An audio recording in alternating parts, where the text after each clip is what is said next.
जदि किए आपणଙ୍କୁ କିଛି ମାଗୁଛି ତାକୁ ଦେଇଦିଅ ଓ ଭଗବାନଙ୍କୁ ଧନ୍ୟବାଦ କର, କାହିଁକି ନା ଭଗବାନ ଆପଣଙ୍କୁ ଦେଉଥିବା ଲୋକଙ୍କ ମଧ୍ୟରେ ରଖିଛନ୍ତି, ମାଗୁଥିବା ଲୋକଙ୍କ ମଧ୍ୟରେ ନୁହେଁ।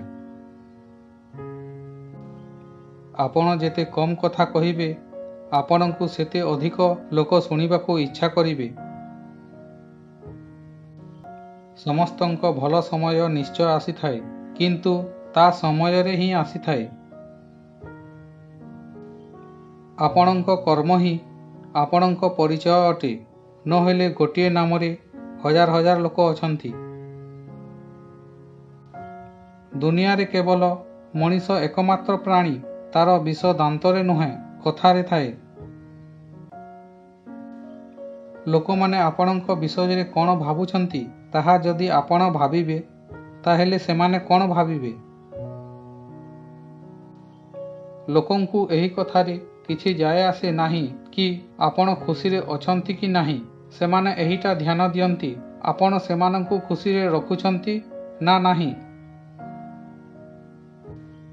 କପଡ଼ା ଓ ଚେହେରା ସବୁବେଳେ ମିଛ କହିଥାଏ, ମଣିଷର ସତ୍ୟ ତ ସମୟ କହିଥାଏ।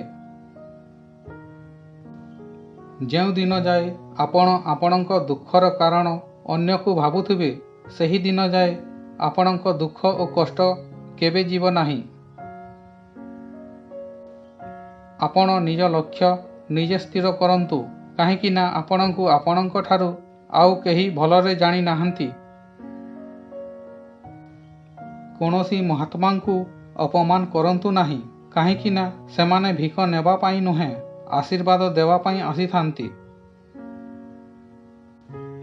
ଯେଉଁଦିନ ଆପଣ ନିଜେ ନିଜ ଖୁସିର ମାଲିକ ହୋଇଯିବେ, ସେତେବେଳେ ଆପଣଙ୍କୁ କେହି କନ୍ଦାଇ ପାରିବେ ନାହିଁ। ଅପମାନକୁ ଶୁଣି ନିଜ ଲକ୍ଷ୍ୟ ପରିବର୍ତ୍ତନ କରନ୍ତୁ ନାହିଁ।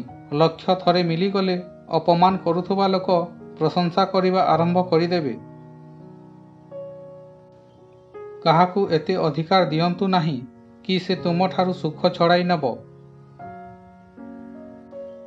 କଥା କହିବାରେ ବହୁତ ଶକ୍ତି ଥାଏ।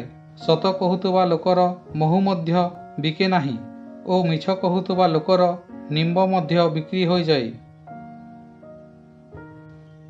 ଯେଉଁ ଲୋକ ଯେତେ ଚୁପ୍ ରହିଥାଏ, ସେହି ଲୋକ ତା ଇଜ୍ଜତକୁ ସେତେ ସୁରକ୍ଷିତ ରଖିଥାଏ। କ୍ଷମା ବାରମ୍ବାର କରନ୍ତୁ, କିନ୍ତୁ ବିଶ୍ୱାସ ଗୋଟିଏ ଥର କରନ୍ତୁ।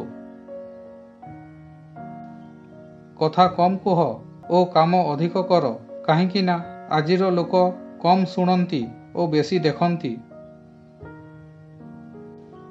ଆଜିର ଦୁନିଆର ସତ ଏହା କି ଆପଣ ଟଙ୍କା ଯୋଡ଼ନ୍ତୁ, ସମ୍ପର୍କ ଆପେ ଆପେ ଆପଣଙ୍କ ସହ ଯୋଡ଼ି ହୋଇଯିବ। ଆପଣ ଯେଉଁ ଲୋକକୁ ଯେତେ ସ୍ନେହ କରିବେ, ସେହି ଲୋକ ଆପଣଙ୍କୁ ସେତେ କନ୍ଦାଇବ। ଆଜିର ଭିଡ଼ିଓଟି କିପରି ଲାଗିଲା କମେଣ୍ଟ କରନ୍ତୁ। ଭଲ ଲାଗିଥିଲେ ଲାଇକ୍ ସେୟାର କରନ୍ତୁ। ପ୍ରଥମ ଥର ଦେଖୁଥିଲେ ସବସ୍କ୍ରାଇବ୍ କରି ବେଲ୍ ଘଣ୍ଟିକୁ ଅଲ୍ କରନ୍ତୁ। ପୁଣି ଦେଖା ହେବ ଆଉ ଏକ ଭିଡ଼ିଓ ସହିତ। ଧନ୍ୟବାଦ।